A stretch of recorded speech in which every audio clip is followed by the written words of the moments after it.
it's Kate from Sleep Time Baby. Welcome to day number 5. It's day number 5 of my 5-day sleep academy, and this is the final day. I must say, gosh, it's been quite a busy week. It's like managing kind of consultations. I've done a couple of talks for parents as well, and doing one of these each day. But I'm so pleased that I have done it because I've had such lovely feedback. So thank you to everyone who's watched and who's kind of said it's been useful. A couple of people have said their child has slept better. So let me know. I would love to know if you've taken some positive things out of the week, and if you've kind of helped improve your child's sleep, because that's fundamentally what I want to give you, is the basis for everything that you kind of build on so that you can get your child sleeping better. So firstly, I want to tell you all about the kind of the new process that a few people have been messaging me about. Later on today, I'm going to put up a sign-up form to join my new sleep group. So what's going to happen is that for the cost of £50, you will get access to my online sleep academy. So you'll have all the kind of the videos that you will need to understand more about distinctly your child's sleep patterns and how to improve them. And you'll have access to that for kind of like forever. That's kind of there. And in there is support as well. So this is kind of all set up to help you. You'll have a downloadable sleep plan, you'll have a sleep tracker, loads of stuff in there that you can access. But on top of that, the additional thing is that you're going to have support from me for a week in a Facebook group to help guide you through it. So I'm going to put the sign up form there. So this is my way of giving you kind of bespoke sleep help at a very reduced pace. But most importantly, it's going to be limited spaces, because I think, as I said earlier in the week, I try not to take on too many people because I can't give myself to everyone. So we're going to limit the groups to kind of a small number, and we're going to have 10 in each group, and we're going to make sure that you guys get the focus you need. So I'll be in the group every week talking about how I can improve your child's sleep and solve your child's sleep issues so that you will get the most benefit from it. So if you're interested in that, I'll be sharing it on the newsletter, on my social media pages, and talking about it a bit more. So you can always kind of join in or drop me a DM, and I will send you all the details. So that is exciting. Otherwise, if you've got other questions, don't forget on Monday, it's going to be Q&A day. So I'm going to kind of be on here answering all your kind of questions, hopefully based on what you've learned this week. So if you need to kind of ask a question about a certain angle, make sure you've watched the video from that day. They're all kind of saved within their different kind of platforms, so you can see it all there. Or send me a note. It's on my YouTube channel. I can send you the link. But yeah, so that's kind of the exciting sort of progression of this. And whilst I do these kind of sleep weeks every sort of 6 months, I'm always around to kind of give tips, and I'm always looking for what you need to know. So on a Wednesday, I'll always give a tip. I'll kind of come on and talk about things. On a Monday, I'll always do Q&A. So keep following, keep sharing, and we'll keep talking more about sleep. But today even is all about Nightwakings, which is often the kind of thing that people really, really want to kind of learn more about. They want to know how to handle night wakings, how to reduce their night wakings to get better sleep. I mean, it makes a lot of sense, doesn't it? Now, there is a reason why I've left this chat to the end of the week, because I want you to understand all the things we've talked about kind of fall into what happens at nighttime. So you need to understand all of those to build into great nighttime sleep. But really, as I said before, it is about kind of your journey to settling. It's your journey in terms of what your expectations are of your child. So when you kind of are looking at your night wakings, it's like, actually, it is quite normal for babies to wake. Now, there are varying kind of views on this, but it's quite normal for babies to wake up until, a year, 18 months, potentially, depending on their development, depending on their situation. It's when it becomes unacceptable to you that you might want to kind of change it. So for example, in that, I was talking to some babies this morning, and there was a varying range, and there was a mum there that was saying that actually their child wakes kind of twice in the night, and it seemed like it was acceptable at the moment, but she wanted to know that it was kind of going to get better, and that's the kind of the key thing. If your child's journey to sleep starts off and it's a bit disruptive, so let's say as a kind of a newborn, that's to be expected. It's about the improvements that you see over time.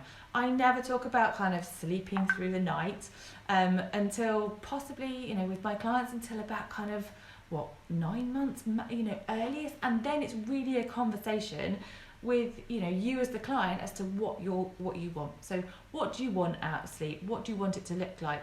Are you happy with just one wake up? Is that going to be okay for you? So that sort of conversation is really important to have with yourself and go, am I happy just getting up once in the night? Great. Am I happy getting up 6 times in the night? Not so much. Let's try and address it. So sleeping through the night, there's no real guidelines on when it should happen. It's about what's right for you. But you need to know that fundamentally your child is in a good state of development. There are no underlying medical issues that you might need to attend to, and their weight and their growth is good before you start thinking about kind of making major changes in terms of what nighttime looks like. So the other thing to really remember is that there's no point in starting any kind of sleep alteration program in the middle of the night. You need to set the standard from bedtime.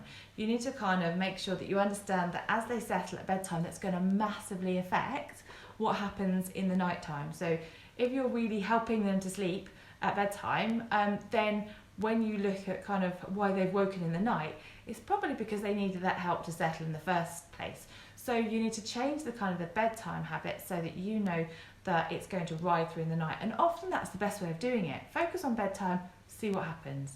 And if you stay consistent, you'll start to see kind of improvements. So have a look at the video from yesterday, which is all about bedtime and settling and routines, and that will stand you in a great stead.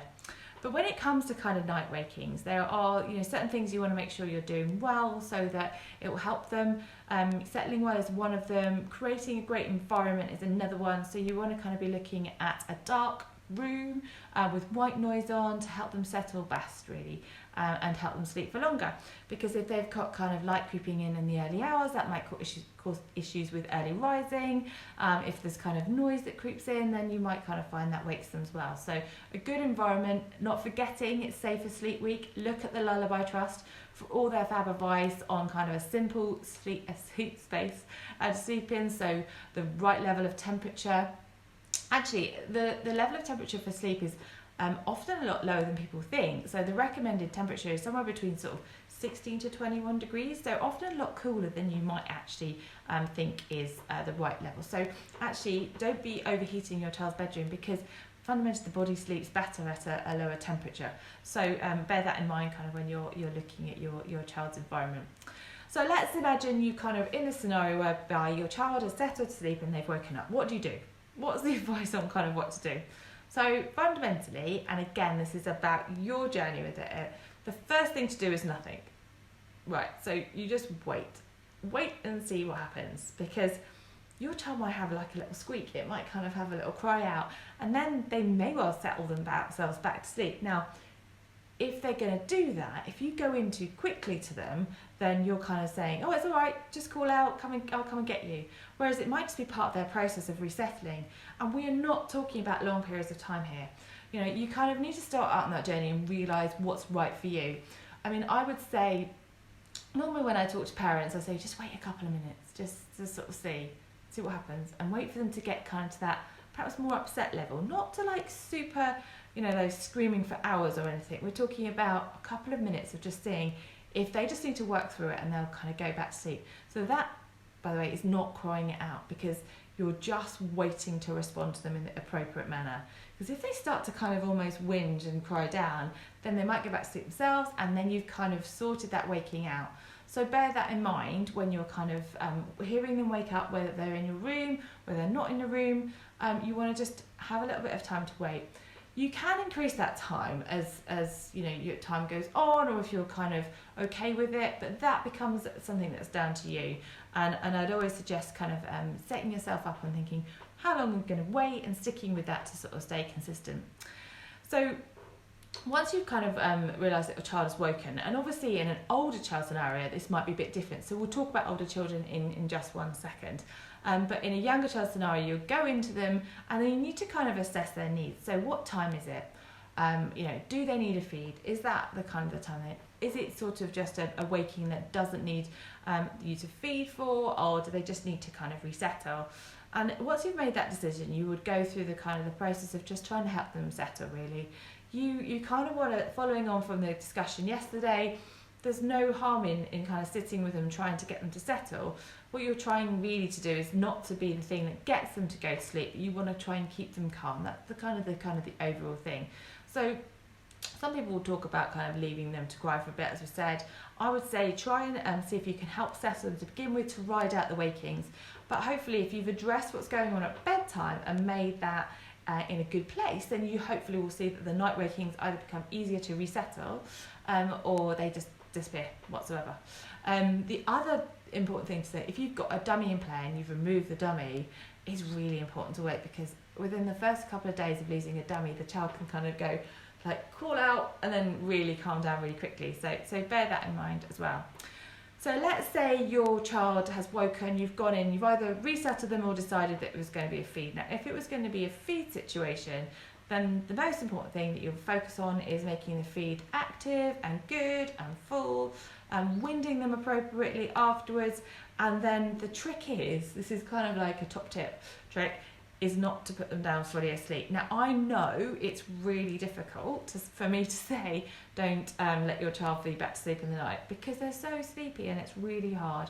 So what I'd say you do is just like be more conscious of it. So when they slow down, maybe they just sort of, kind of sucking for comfort, then remove the feed from them, whatever it may be, and then try and wake them up a little bit. Maybe it's winding, maybe it's a nappy change, and put them down in a slightly more awake state. So what that does is it recognises that there's a need for perhaps nutrition, but what it will help them to do is to resettle in a more independent way, so they're not so reliant on feeding back to sleep, and then kind of go for a bit longer in the night. That's the overall aim. And you often find this as a pattern of children that will wake sort of, like halfway through the night and then wake more frequently for the second half of the night. And that's because, well, firstly, the sleep pressure isn't quite so great because they've slept a period of time. And secondly, there's more proportion of lighter sleep towards the early morning, so that it's much easier for them to kind of be unsettled. So bear that in mind in terms of like a top tip, as I said. You want to try and encourage your child to go back to sleep as independently as possible to avoid the wakings that might come up subsequently. And keep going with it, kind of keep that consistent view that that's what you're going to do, and you're going to kind of act on that as time goes on. So that's the kind of the night waking little trick going on. But I promised I'd talk about kind of older children, because they can be a whole nother ball game, especially if they've moved into their own bed. So just to touch on that slightly, I wouldn't recommend moving a child into their own bed until they're about 2.5. But the only kind of slight caveat to that is if potentially they have started to jump or clamber out of their cot, it might be safer for them to be in a bed, so you would do it that way. There are other things you can do to help them to sort of settle, but I would say that the most important thing is to kind of recognise the need. Don't do it before you need to do it.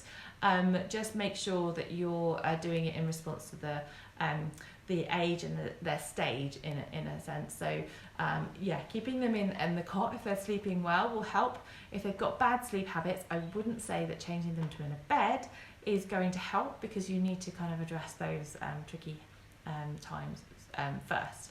So if your child is in a bed, they're more likely to come and get you because they can. So the thing around that is to stay consistent. You take them back, you tell them it's night time, you can stay with them to help them settle, but then leave afterwards, and encourage them to understand what you're doing. If they're not listening, you need to be there and be consistent. There are other tricks and tips you can do around rewards, so talking to them about staying in bed all night, rewarding based on that immediately in the morning. Don't build up these kind of star charts, because you'll get lost along that kind of journey. Give them kind of like a little sticker or maybe a chocolate raisin with breakfast to encourage them. But stay consistent with your approach, so that you know that they are going to recognise that they need to go back and settle. And there might be a conversation that you need to have about boundaries, and depending on the age and their understanding, but fundamentally trying to understand the issues that you might be having from perhaps a bedtime settling point of view should help with what happens in the night time. And if you can stay consistent about bringing them back in.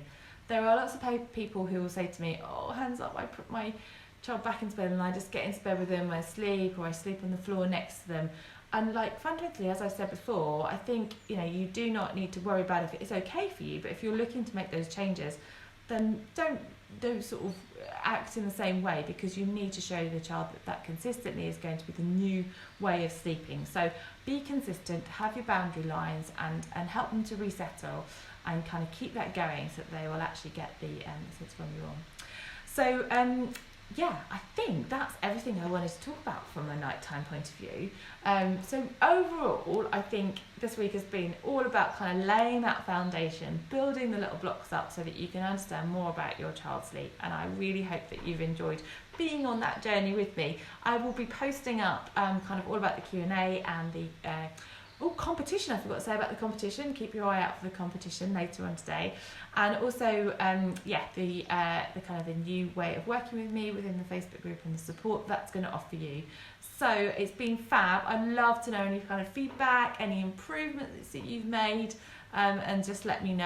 And I will be doing, kind of more help, as I said, but I'm always here and happy to talk about sleep. You've got links everywhere to find out more about me, but DM me if you've got any kind of other questions. Have a lovely rest of Friday. Have a fantastic weekend. And thank you so much for all your support and for joining me. I will see you soon. Take care. Bye-bye.